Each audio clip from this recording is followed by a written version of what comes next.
BioS3 Raw TV Unfiltered. Today we have SkipLaCour. Now, Skip is a former competitive bodybuilder, a natural bodybuilder, and actually my training partner and I used to look up to you quite a bit when we were younger, and we used to say stuff, well, like, if Skip can do it, we can do it. So it's absolutely an honor to have you on here. Thank you for taking the time to do this, Skip. Let's just go ahead. Thank you so much. Thank you so much for having me. Thank you for the kind words too. I think you know how much work goes into this bodybuilding training. Sometimes we don't appreciate it, but I just want to tell you is that I really appreciate and respect and admire what you've done with your brand, with your personality, how you've touched so many people by just being you. It's an inspiration to me. So this is your world, and I really appreciate you inviting me into your world. So just want to say that. Thank you, Skip. I appreciate that, man. Let's just jump right into it. I mean, all these are straightforward questions. As you guys know, we don't really rehearse anything up front, so I get their real reactions from these.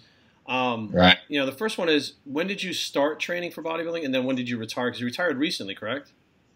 No, I haven't retired recently, because it's my passion and my profession. I've still been really active, but I retired 14 years ago, actually, Jerry. Okay, that's a long time. I had no idea. Yeah, 14 years ago. But I'm just about 55 years old now, too, right? So I started at a late age of 27. And I went all the way to 41 years old. So it was 15 straight years of competing. I pretty much started right away after 13 months of training, and I went all the way through. And I left it all on the floor, literally. It was everything. It consumed my entire life. And the last 14 years have been this journey of balancing that out, actually. So, yeah, it's been quite a journey.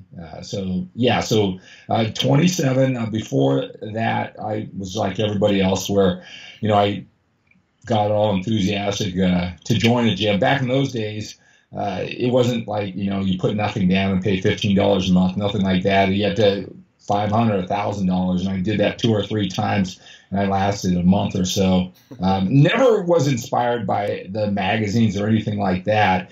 It was just about, you know, getting in shape. But I was like a lot of people. I started and stopped after about 3 months, several times, you know. So as a matter of fact, before I started training consistently, because once I started at 27, it was just the right conditions where, you know, I had training partners. I fell in love with the whole culture and it was training, and I really remember those days. But before that, I had a girlfriend who she was always, it was interesting because she went to a Gold's Gym, and, you know, I didn't know anything about this whole culture or anything like that. And I remember her always kind of mentioning how some bodybuilder talked to her, right? Like that. And I always thought it was weird that she would talk about it, because, like, she must be telling me this for a reason. Our bodybuilder, is this supposed to make me feel a certain way? That's how disconnected I was with the whole bodybuilding world and everything like that. She had a Flex magazine, I remember, on her, on her coffee table, and I was looking through it, and I was going, who would want to be one of these oily guys, right? So and that was a couple of years before I actually, you know, became one of those oily guys. So that's my story. That's amazing. So now let's I kind of want to throw it in there. You know, this is probably, I don't know if it's a question anybody's asked you before, but I try to do things a little bit differently here. Sure, competing in the natural leagues and stuff, there was probably, I mean, I remember people saying stuff like, there's no way the guy's natural, he's not natural. Sure, I'm looking at you now, and you're basically still the same size. I mean, you know, you haven't lost a lot of mass. You're still lean. Like, part of it is probably your genetics coupled with the training. Yes. Obviously, you have to have the genetics. But in competition, was there ever a time where you knew you were competing against guys that were passing the test? And you're like, man, I know. You know, like, there was a guy who, in one of my shows, he took the test 3 times, the polygraph test, for like 45 minutes. It was like a 10-minute test. And when he finally passed, they let him on stage, and he wiped the floor with everybody. And we were like, how can you fail and let him, you know, keep doing it again? Yeah, you know, let me just tell you something. I get it genetically, right? You can't achieve what I have unless you have genetics, right? And also genetics, you know, when you start lifting weights and you can enter and win a little small show after 13 months, I mean, mentally, I mean, you feel on top of the world, and that mental edge to keep on going, to dig in deeper, to totally go for it, which is a big deal with every success in life. those genetics really help your emotional state and your mental state and your momentum and things like that. So if you win a show at 13 months, you're on a whole different mental path. Genetics play a huge part, but I don't think you create the career that I did unless you have the genetics and the work ethic too. But I'm not one of these guys that feel if someone says, "Oh, you could look at a weight and you will just grow," or I don't look at people and say, "Well, is he trying to demean me or anything like that, or take away from my accomplishment?" Genetics plays a huge part. I get that. It put me in a whole different category, and I did the work, right? Because there's a lot of people with genetics. But I'll tell you, is that the mindset, when I travel around with the Team Universe guys or the people that, were beating me, because, I did the Team Universe the first 10 years. And I mean, people look me back or, the reputation I have as a winner, but I did that show for 10 straight years, year after year after year. And I won the overall twice, right? But that means 8 times I did all that work for all those months. And there was a better bodybuilder than me 8 times. I only won my class 5 times. So I didn't even win my class 5 times. I went home disappointed or whatever. But I'll tell you this, I never thought that there were people using drugs. Now, again, I don't know what anybody does, right? You can't tell by a person's physique if they're using drugs or not, because it could be a combination of drugs, work, lack of work, a little bit of drugs, how they respond to drugs. So it's just what they want to believe about that other person. If they want to believe he's cheating, that's, they're taking the circumstances and those facts and making them see there's no way, whatever suits them. But at the same time, someone who says, "Oh yeah, he's drug free for sure," they're just spinning in a way that they want to believe too. So it's kind of in the eye of the beholder. I respect what everybody thinks. I'm not here to change people's mind. And I want to believe, Jerry, that what I do besides what I do on stage, maybe the most important thing they think I have to offer is my physique. But I want to believe I offered a lot more to our culture and leadership and inspiration and motivation and, training and nutrition, and what you said to me, that's really important to me more than trophies, about how I touch people's lives. It's coming back to me over the years so much, and that's my trophy, right? So, but the point that I was trying to make is there wasn't a lot of talk about those guys, about who they think is drug-free, because I think to be successful, you got to block out that you're going to get screwed in the contest, that somebody's going to cheat you. And I really think that's a mistake a lot of natural competitors make, because this is tough enough as it is.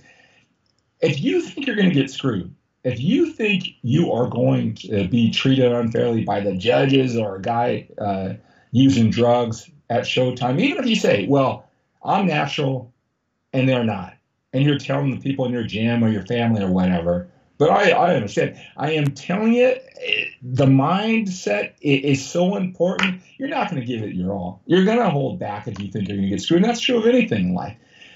Whether there were people using drugs or not, you got to block that out. And everybody who I hung around with, it just wasn't a conversation. It was just them against them, right? So I don't know. Does that answer your question in a little bit more?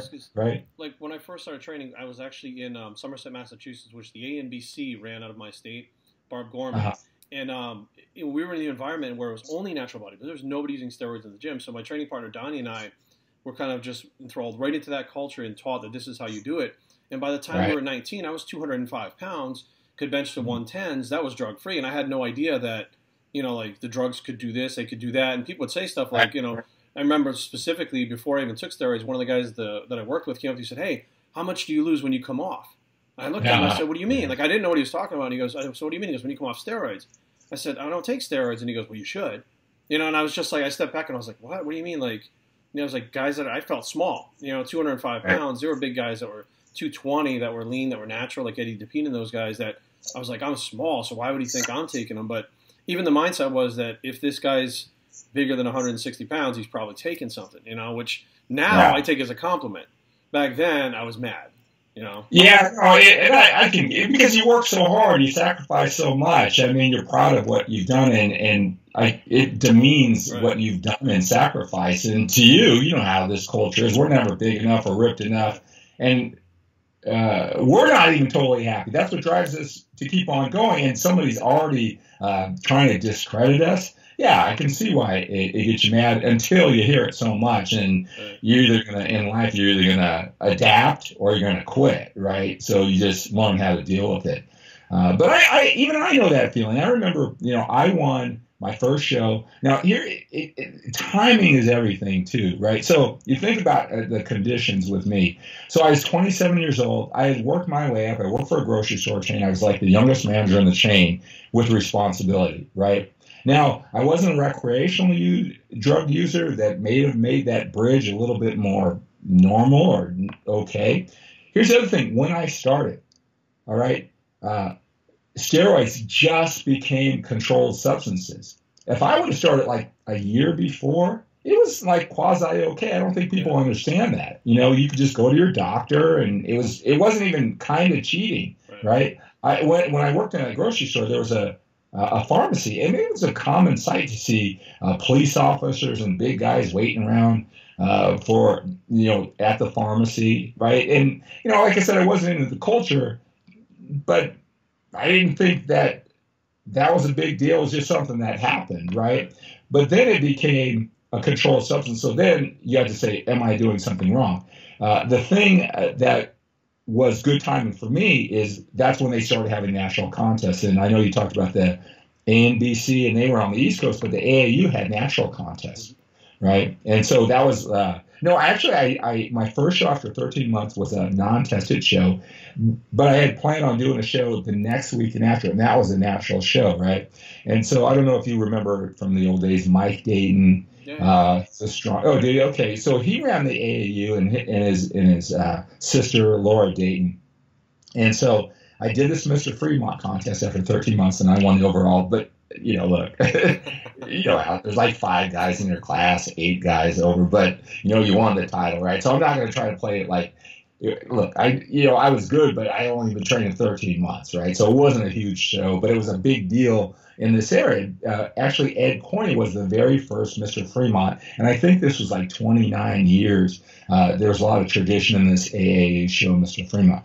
Anyway, the next show was a national contest, and I heard so much buzz about drug-free, this, that, and I was new to the whole culture, and so I was going, what kind of, they told me about how it's all political. Actually, I had a roommate at the time, and it was like 2 days before the show, and he said, hey, I just want to tell you, you look really good. And I believed in that because I was new to the area. And he said, look, you're not going to win this show. I just want to tell you, bodybuilding shows are really political. And he wasn't a guy who worked out a lot, but he said, but I just want to tell you that you're not going to win. Bodybuilding shows are really political. And I'm so glad he didn't tell me that, 3 months beforehand, right? And so I had it in my mind that these shows were so political. So even after I won, I said, hey, look, I'll take whatever drug test you have for the show in a week, because I don't want you to screw me because you think I'm on drugs, right?